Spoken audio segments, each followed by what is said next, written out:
بسم الله الرحمن الرحيم. يسعدنا وشوفنا يكون معنا الدكتور محمد البكري الصيدلي الازهري الذي عشقه لرسول الله لم يمنعه كعمله كصيدلي من ان يزاول حب لرسول الله في الانشاد الديني.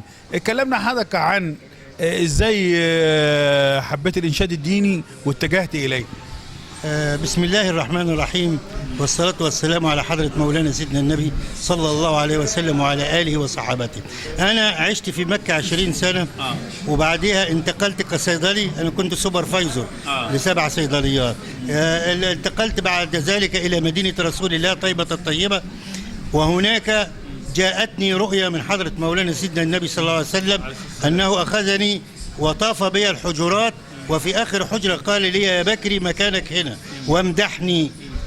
فاعتبرت أمر تكليف، فلقيت نفسي سبحان الله العظيم من أنا كنت في المعاهد الأزهرية، كان عندي خلفيات عن الابتهالات وكنت بقول واطلع حفلات وحاجة من كده. رجعت تاني، لكن ده لم يمنعني عن إيه؟ عن عملي كصيدلي. فالحمد لله يا رب العالمين، بمدح حضرة مولانا سيدنا النبي من سنة 99 إلى وقتنا هذا. نستمتع بقى بجزء من ابتهالاتك في مدح رسول الله. الحمد لله. بسم الله الرحمن الرحيم. إن الله وملائكته يصلون على النبي يا أيها الذين آمنوا صلوا عليه وسلموا تسليما. يا رسول الله يا خير البشر سيدي يا رسول الله يا خير من لم يجد الزمان بمثله وتعطرت العطور من عطره. يا أولياء ربنا يا آل بيت النور يا مشرفين مصرنا يا أصل كل النور في مصر. أنواركم بتفيد لزواركم يا لبيت النبي يا أصل كل النور. يا مصر مين قدك؟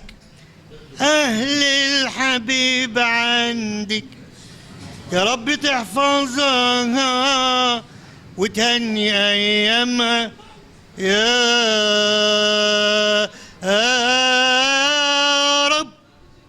يا رب تحميها وتبارك لياليها. يا مصطفى مرحى الله ما أعذب النفحة فتلقى ما أوحى في ليلة القادر جبريل قال اقرأ الله بسم الرحيم ابدأ الله لا ترتجف واهدأ الله. يا سيد الرسل وسمعت من جبريل الله من محكم التنزيل النبي صلوا عليه. طب فضل الصلاة على النبي بقى ايه؟ تفتح الأبواب وتوسع الأرزاق وتكشف الغمة وتزيل الهم والغم. إذا بدأت في أي مصلحة فابدأ بالصلاة على الحبيب.